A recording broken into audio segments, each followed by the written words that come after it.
How much longer is this gonna take? Couple days. Somebody patched it instead of fixing it right. We don't have time. Patch it and be done. Patching it is why it broke. The east riser's cracked. Pressure before it's braced, you'll flood 2 floors. I run this building, not her charity. You'll be gone by end of day. I braced that riser with my own hands. I won't let it break on people. Pay me for the days, and I'll go. I'll warn them in writing. Stop. I heard what you were handling. 20 years is a long time to carry a face you only saw once. Evelyn Marsh could tell you the exact color of the sky that night, the exact weight of the cold that had crept into her bones, the exact sound a stranger's voice made when it said, low and certain, "You're going to be all right." She had built an empire since then. 40 floors of glass in the heart of the city, her name on the lease, her signature worth more than most men earned in a lifetime. And still, every winter, when the wind turned sharp and the light went gray, she found herself scanning the faces of ordinary men, looking for the one who had saved her and vanished. She did not know his name. She only knew she owed him everything, and she had never stopped searching. The beginning of this story is not in a glass tower, though. It begins in the cold. Evelyn had been 19 the night it happened. Not a CEO then. Not anyone, really. Just a scholarship girl with a broken-down car on a road that ran black and empty between 2 towns, the temperature falling faster than she could think. She had no coat worth the name, no phone that worked out that far. She remembered walking, then not walking, then sitting down in the snow beside the road because her legs had simply stopped listening to her. She remembered thinking, with a strange, calm sadness, that no one would find her until morning, and by morning it would not matter. Then there had been headlights, an old truck, its engine coughing, pulling off onto the shoulder. A man had climbed out, young, maybe 25, with a jacket the color of wet earth, and hands that were rough when they took hers. He had not asked what she was doing there. He had not lectured her. He had wrapped that worn jacket around her shoulders, and it had smelled of sawdust and engine oil and something warm underneath, and he had half carried her to the truck and turned the heater up as high as it would go. He drove her 40 miles to a hospital. He gave the nurse his own name to sign her in, because Evelyn could not stop shivering long enough to speak, and he paid the small fee at the desk from a folded stack of bills that she could tell, even in her fog, was most of what he had. And when she woke, warm and safe and alive, he was gone. There was only the jacket, folded over the chair beside her bed, and a note in careful, blocky handwriting. The note said, "You're going to be all right. Keep the coat. It gets cold out there." That was all. No name, no number, nothing to trace. Evelyn had kept that jacket for 20 years. It hung now in a cedar closet behind her corner office, a worn brown work jacket among tailored suits worth thousands. And no one who worked for her understood why she would not let the cleaning staff so much as touch it. She had built her fortune on the memory of a stranger's kindness. She had promised herself, in the quiet way a person makes promises to no one but their own heart, that if she ever had power, she would use it to find him, to thank him, to pay back the debt that had made everything else possible. She had spent a small fortune trying. Investigators. Hospital records long since purged. The truck had been registered to a man who had died years before, sold and resold a dozen times. Every thread she pulled came apart in her hands, and slowly, year by year, the search had become less a hope and more a wound. She pressed on to be sure she could still feel it. Now let me tell you about the man in the worn jacket, because he was closer than she knew. His name was Caleb Reyes, and by the winter this story truly begins. He was 45 years old and tired, in the way that only a man who has worked with his hands his whole life can be tired. He fixed things. Boilers, elevators, cracked masonry, frozen pipes. He was good at it, better than good, the kind of man other tradesmen called when a job had beaten them. And he did it quietly, without fuss, because Caleb had learned a long time ago that the world does not owe a working man applause. He had a daughter named Lily, 16, sharp as a tack, with her mother's dark eyes and her mother's stubborn chin. Her mother was Anna, and Anna had been gone 3 years now, taken by a sickness that had eaten through their savings before it took her from them. Caleb did not talk about Anna much. He kept a photograph of her in the truck, tucked into the visor, and sometimes at a red light he would look at it, and something would move across his face, and then the light would turn green and he would drive on. That was how he grieved, in the space between one green light and the next. Money was thin. It was always thin. Anna's illness had left him with debts he was still paying, and Lily needed things: books, shoes, a winter coat that fit, the small dignities of a girl who was smart enough to want more than her father could give. Caleb worked 2 jobs when he could find them. He never complained. He wore the same brown work jacket he had worn for 20 years, patched at the elbows, the color long since faded, because a new one was $30, and $30 was a week of Lily's lunches. You have perhaps guessed already that it was the same jacket, that there had been 2, once brothers made by the same rough hands, and that Anna had sewn them both from a bolt of canvas the year they married, one for Caleb and one to spare, and that on a cold night 20 years before, driving home from a job, a young Caleb had given the spare to a girl freezing beside the road, and had never once thought of it again. He was not the kind of man who kept a ledger of his kindnesses. He would have told you, if you asked, that he had done nothing, that anyone would have stopped. Anyone would not have stopped, but Caleb genuinely believed they would, and that belief was the whole of him. If a story like this one has ever stayed with you, if you have ever believed that a small kindness might travel farther than the one who gives it will ever know, then I hope you'll stay with me to the end of this one. Subscribe, and let these stories find you. Now, let me go on. So it was that on a gray Monday in December, Caleb Reyes drove his coughing truck into the underground garage of the Marsh Tower, 40 floors of glass, owned by a woman he had never met, to fix a heating system that had failed on the upper floors. The building manager met him at the service entrance with a clipboard and a frown. "You're the boiler man," the manager said. "Not a question." "That's me," Caleb said. "Whole East Side's freezing. Executives are complaining. Get it done fast and stay out of the way. This isn't the kind of place that likes seeing men in coveralls in the halls." Caleb nodded. He had heard versions of that speech in 100 buildings. He picked up his toolbox and went to work.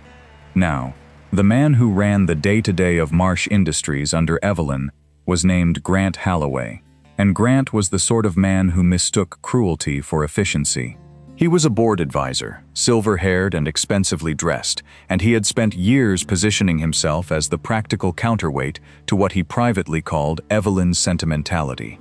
He did not like that she kept an old jacket in a closet. He did not like that she gave to charities without demanding her name on plaques. He believed, deep in the cold arithmetic of him, that soft hearts lost money, and that his job was to make sure Evelyn's did not.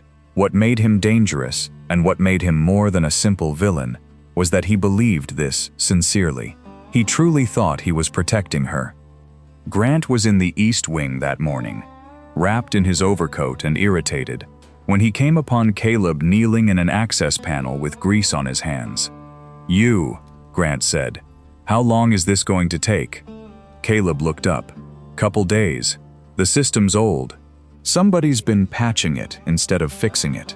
I can fix it right, but right takes time. We don't have time. We have a shareholders event Thursday. Patch it." "Patching it is why it broke," Caleb said, not unkindly. "You want it to hold through winter. I do it right." Grant's jaw tightened. He was not a man accustomed to a workman explaining his own building to him. "Do it right by Thursday, or I'll find someone who understands the word deadline. Are we clear?" Caleb held his gaze a moment. Then he nodded, once, and turned back to the panel. "Clear," he said. He did not argue. He never argued. But there was a quality to the way he bent back to his work, an unhurried steadiness, that made Grant feel, absurdly, that he had lost something in the exchange. It irritated him more than shouting ever could have. Upstairs, Evelyn Marsh knew nothing of any of this. She was in a meeting that ran long, and then another. the way her days were built of meetings stacked like bricks, and it was late afternoon before the cold in the East Wing finally reached her office, and she pulled her cardigan tighter and asked her assistant why the heat was out. "They've sent a repairman," her assistant said. "Grant's handling it." "Grant," Evelyn repeated, and something in her tone made the assistant glance up. Evelyn and Grant had worked together 11 years. She trusted his competence and distrusted his heart, and she had learned to watch the places where he handled things, because those were the places where kindness tended to go missing. She might have thought no more of it. A cold building, a repairman, the small friction of a winter day. But that evening, as she was gathering her things to leave, she passed the East Wing corridor and saw, through the glass of a stairwell door, a man kneeling by an open panel with a work lamp beside him. He had been there all day. The light in the corridor had gone dim, and no one had thought to bring him anything, and he was working still, patient and unbothered, in a jacket the color of wet earth. Evelyn stopped. She did not know why she stopped. She would think about it, later, for a long time. She told herself it was only that the man looked cold, and she pushed open the stairwell door. "You've been here since morning," she said. Caleb looked up. He did not know who she was. He did not follow the faces of the wealthy, and she was in a plain gray cardigan, with her hair coming loose from its pins. And she looked, for a moment, less like a CEO than like a tired woman at the end of a long day. "Nearly," he said. "It's a big system. Has anyone offered you anything? Coffee, food?" Caleb almost smiled. "No, ma'am, but I don't need much. I'm nearly to a stopping point." There was something in his voice. Evelyn could not have said what. A steadiness, a warmth underneath the plainness of it, the way a banked fire is warm underneath the ash. She found herself lingering, though she had a car waiting and a dinner she was already late for. "You should eat something," she said. "There's a cafeteria on the ground floor." "Tell them Evelyn sent you, and they'll open the kitchen." Caleb's brow moved, just slightly, at the name. He was not a stupid man. He knew whose building this was. "You're Miss Marsh," he said. "I am." He nodded slowly and wiped his hands on a rag. "Then I'll say thank you, and I'll say your East system's been neglected a good 10 years, and whoever's been signing off on the cheap patches ought to be ashamed. I'll have it running right. You have my word." Evelyn looked at him a long moment. Men did not usually speak to her plainly. They flattered her, or feared her, or wanted something. This man wanted only to fix her building, and to tell her the truth about it, and there was a dignity in that so quiet and so complete that it caught at something old in her chest. "Thank you," she said, and she went home, and she did not sleep well, and she could not have told you why. The next morning she came in early. She told herself it was the shareholders' event, the 1,000 things to prepare, but she found her feet carrying her to the East Wing, where Caleb was already at work, and this time she had brought 2 cups of coffee from the good machine in her private office, and she handed him one without a word. He took it. "You didn't have to do that." "I know," she said. They stood a moment in the cold corridor, 2 people drinking coffee, and Evelyn noticed the way he cupped the paper cup in both rough hands, as if the warmth of it were a small miracle. She noticed the patches on the elbows of that brown jacket, sewn neat and careful by someone who had loved him. She noticed that he did not fill the silence with chatter the way nervous people did. He simply drank his coffee and let the quiet be quiet. "Your jacket," she said, before she knew she was going to say it. "It's old." Caleb glanced down at it as if he had forgotten he was wearing it. "My wife made it," he said. "Long time ago. It's held up better than it has any right to." "Made it," Evelyn repeated. She was good with her hands. Made 2 of them, matter of fact, out of the same cloth. He said it lightly, a small offering of a memory, the way a private man will sometimes crack a door. Kept one, gave one away. Long story. She's gone now. 3 years back. He said this last part plainly, without asking for anything, and then he drank his coffee. Evelyn stood very still. 2 of them. Out of the same cloth. She thought of a folded jacket on a hospital chair, 20 years and a lifetime ago, and her heart did something strange and painful in her chest. But she told herself she was being foolish. There were 1,000 brown work jackets in the world, 1,000 men who had lost their wives. She was tired and sentimental, and she had built a whole life around a story she could not let go of. and she was seeing it now in a stranger's coat, because she wanted to. "I'm sorry," she said, "about your wife." Caleb nodded. "Appreciate that." And then, because the coffee was gone and the work was waiting, he set the cup down and turned back to the panel, and the moment closed. Evelyn went back upstairs, but she could not let it go. That afternoon, Grant Holloway found Caleb in the service corridor and made good on his threat. "I've spoken to the contractor," Grant said. "We're bringing in another crew to finish. Faster men. You'll be paid for the days you worked, and that's the end of it." Caleb straightened slowly. "Another crew doesn't know what I've found in there. The east riser's cracked. You put pressure to it before it's braced, you'll flood 2 floors. I've got it braced now, but it needs another day, and it needs a man who knows what he's looking at. We have an event Thursday," Grant said, as if that were an answer to anything. "Then Thursday you'll have heat," Caleb said. "If you let me finish, pull me off it now, and I can't promise what the next man does." Grant's face went cold. He was a man who did not like being told the limits of his own authority by someone in coveralls. "Let me be clear with you," he said, lowering his voice. "I run this building, not Miss Marsh's charity impulses, not you. You'll be gone by end of day, and if I hear you've been up on the executive floors bothering people again, I'll see to it you don't work in this city. Do you understand me?" Now, here is the thing about Caleb Reyes that Grant did not understand. He had a daughter at home who needed this job. He had debts, and a truck that was dying, and $30 that had to last a week. He had every reason in the world to bow his head, and take the insult, and beg to keep the work. A weaker man would have. A frightened man would have. Caleb only looked at him, and there was no anger in his face, only a kind of steady sorrow, the way you might look at a man who does not know he is standing in the cold. "I understand you fine," Caleb said quietly, "but I braced that riser with my own hands, and I'll not walk away from a job half done and let it break on the people who work here. You want me gone? That's your right. Pay me for the days and I'll go, but I'll tell your supervisor about that riser on my way out, in writing, so it's on record I warned you. That's all I've got. That, and I'll not raise my voice about it." And he didn't.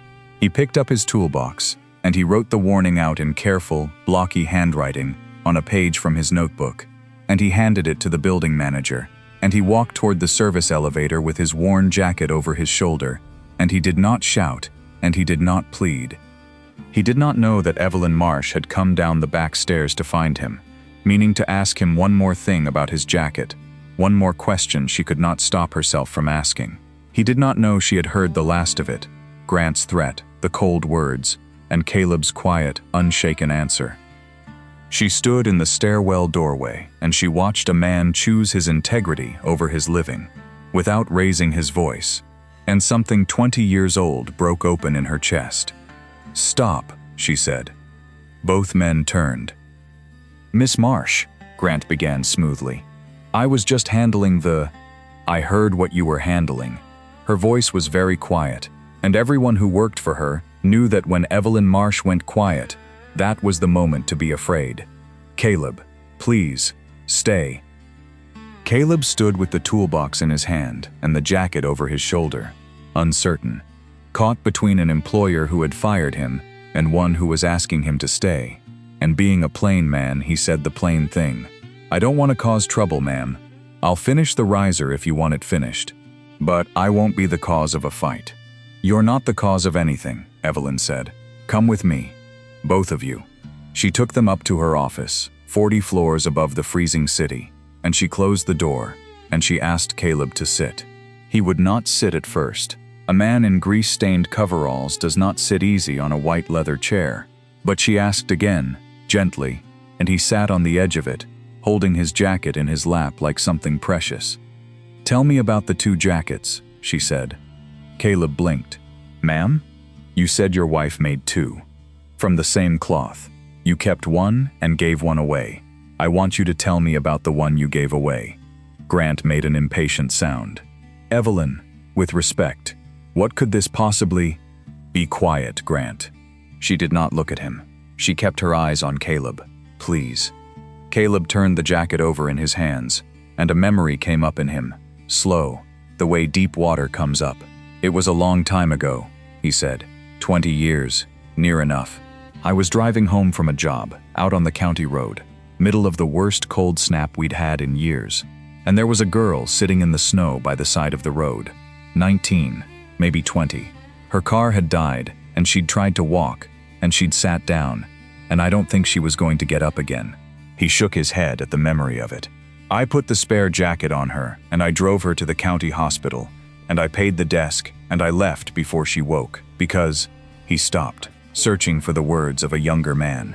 Because I didn't want her to feel like she owed me anything. A person shouldn't have to feel like they owe you for staying alive. I just wanted her to be warm. I left the coat because I had the other one at home. He looked up, faintly embarrassed. I never thought about it much after. Anna used to say I gave away my own coat and caught a cold for a week and never even asked the girl's name. She teased me about it for years. A small, sad smile. I don't even remember what the girl looked like, if I'm honest. Just that she was cold, and then she wasn't. That's all. The office was very quiet. Outside the glass, snow had begun to fall over the city. Evelyn stood. She walked to the cedar closet behind her desk, the one no cleaner was allowed to touch, and she opened it. And from among the tailored suits, she lifted out a worn brown work jacket, patched at the elbows, the color of wet earth. She carried it across the room, and she held it out to Caleb with both hands. Caleb went white. He knew the cloth. He knew the stitching. Anna's stitching. The particular slant of it. The double knot she always tied at a seam's end because she said single knots were for people who didn't plan to keep things. He took it from Evelyn's hands and he turned it over.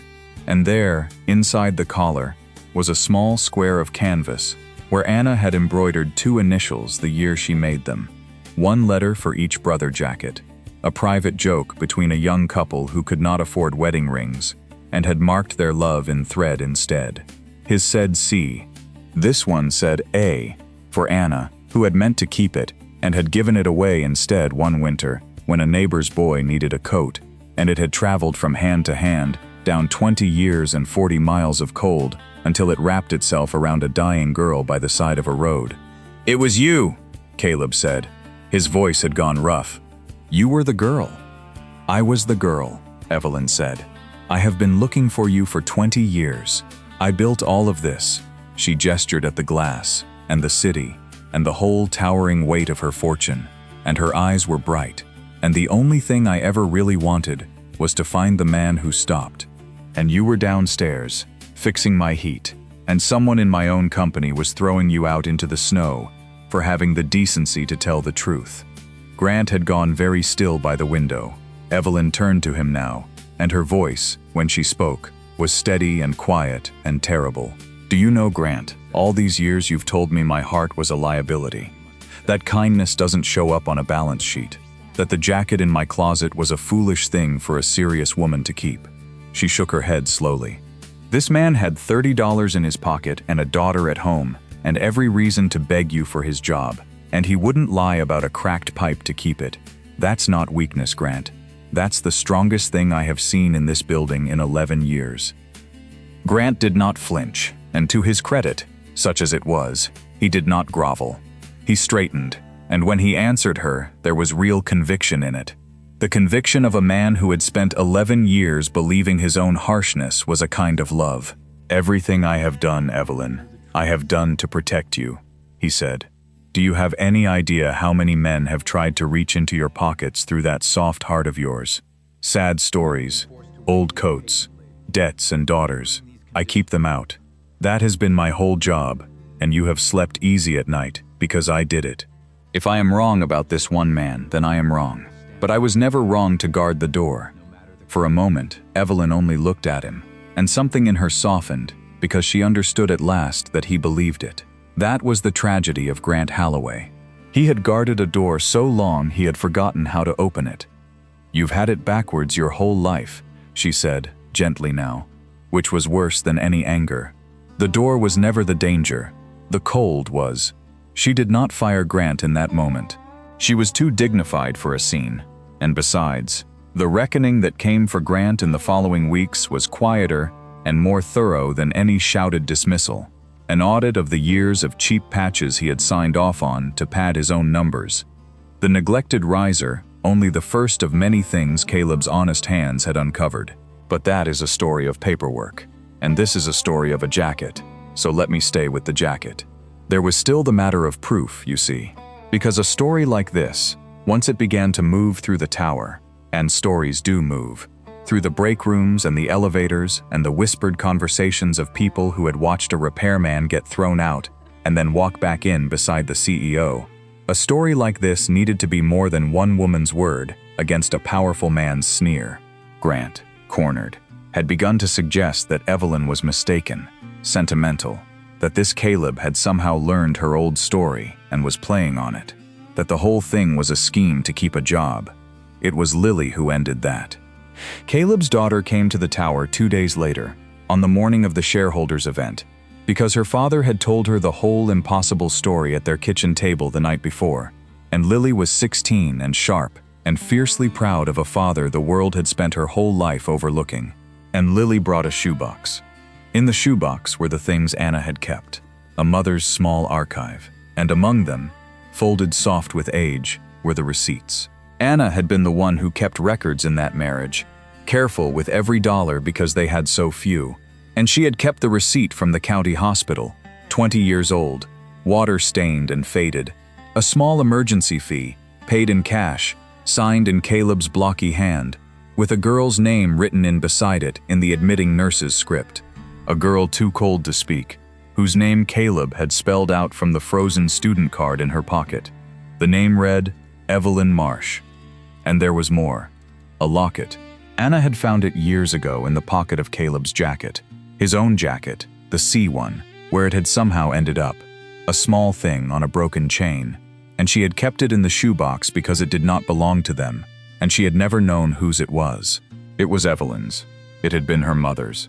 The only thing of her mother's she had owned, and she had lost it that night in the snow, and mourned it as one more thing the cold had taken. It had fallen into Caleb's jacket when he lifted her, and traveled home with him, and waited 20 years in a shoebox for its owner to walk back into its life. Inside the locket, worn but legible, were 2 initials, engraved by a jeweler long dead, Evelyn's mother's initials, E.M., the same as Evelyn's own. Lily laid them out on the wide table in the shareholders' hall, in front of the assembled board, in front of Grant, in front of all the powerful people who had gathered to hear about profits and had gotten instead a story that undid them. The locket engraved with initials, the old receipts in Caleb's hand, the jacket with Anna's stitching. 20 years of proof, laid out in the winter light for anyone to see. My father never told this story to get anything, Lily said, and her voice shook. But she did not let it stop her, because she was her father's daughter, and she had learned from him that you can be afraid and steady at the same time. He didn't even remember her name. My mom kept these because my mom kept everything. My dad gave away his coat and his last $30 to a stranger, and he'd do it again tomorrow, and he'd never once mention it. That's who he is. And you all threw him out of the building for telling the truth about a pipe. She lifted her chin. So there's your proof. Do whatever you want with it, but you'll do it knowing exactly who you were dealing with. There was a silence in that hall. You could have heard a snowflake land in. And Evelyn Marsh, who could have made a speech, who had the power to turn that moment into a spectacle, into a headline, into a weapon against every enemy she had. Evelyn Marsh did none of those things. She walked to the table, and she picked up her mother's locket, and she held it against her heart for a long moment with her eyes closed. And then she opened them, and she looked at the room, and when she spoke, it was not loud. 20 years ago, I would have died in the snow if a stranger hadn't stopped, she said.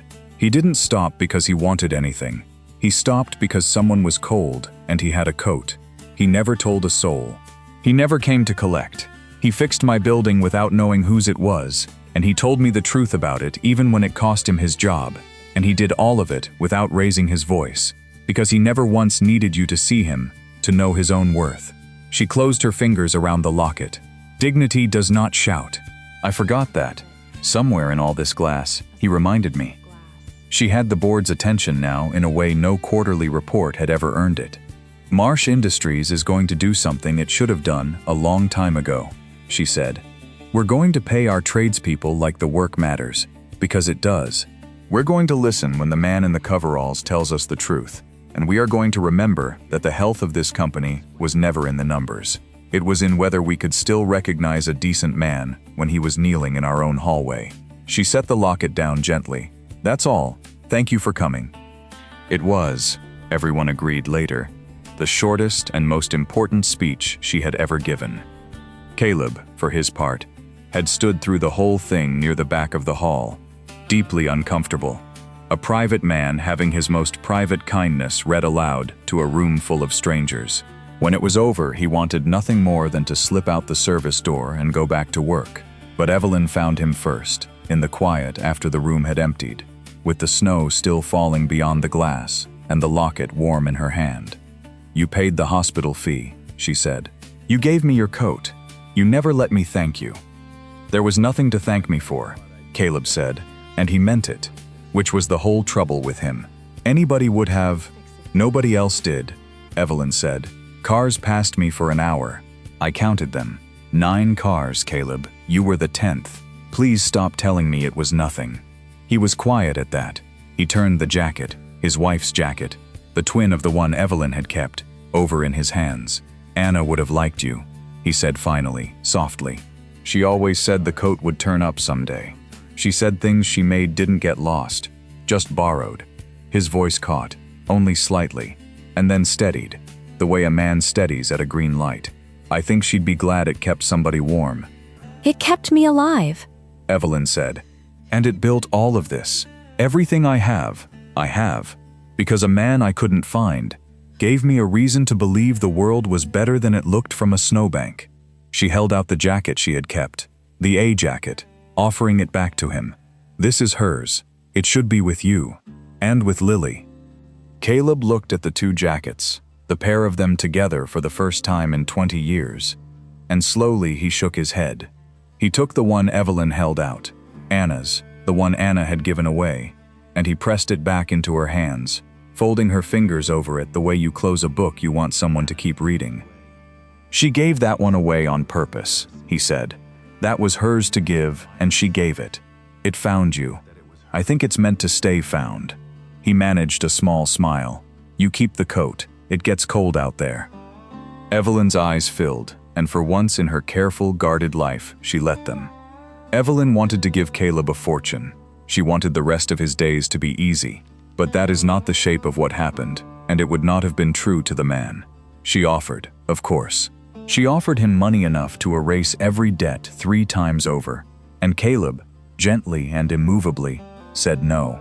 He would take fair pay for honest work, and not a dollar more, because a man who had once left a hospital before a girl, woke so she would not feel she owed him, was not about to spend the rest of his life being paid for that same kindness. It would have made the gift into a transaction, and the whole point of the gift had been that it was never won. But he let her do some things. He let her put Lily through the school Lily had earned her way into, and could not afford, because that was for Lily, and not for him, and a man will accept for his child what he will not accept for himself. He let her hire him properly, as the head of maintenance and safety for every building she owned, at a wage that let him finally trade the coughing truck for one that started on the first turn, because that was work, honest work, and worth paying for. And he let her be his friend, which she was, quietly, for the rest of both their lives. She would come down to whatever building he was working in, sometimes, with 2 cups of coffee from the good machine, and they would stand together in a cold corridor and let the quiet be quiet, and it was. Everyone who knew them agreed. One of the great friendships either of them ever had. Grant Holloway left the company within the month, and the manner of his leaving was as quiet as everything else in this story. An audit and a settlement and a door that closed without a slam. Evelyn did not gloat. She had learned better. She had learned that the strongest thing in any room is rarely the loudest. And the locket, her mother's locket, the 2 initials engraved by a hand long gone, she wore it every day after that, against her heart, where it had been meant to be all along. Sometimes in meetings she would find her fingers resting on it, and she would think of a cold road, and a truck with a coughing engine, and a young man in a brown jacket who stopped because someone was cold and he had a coat, and who never told a soul, That is the whole of it. A woman who owned a tower of glass, and a man who fixed the pipes in it, and a jacket that a devoted woman sewed with a double knot at every seam because she did not plan to lose the things she loved. It is a small story, really. Most of the true ones are.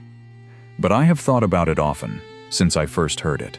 About how Evelyn spent 20 years and a fortune searching the faces of strangers, certain her rescuer must be some grand and distant thing, someone hard to find.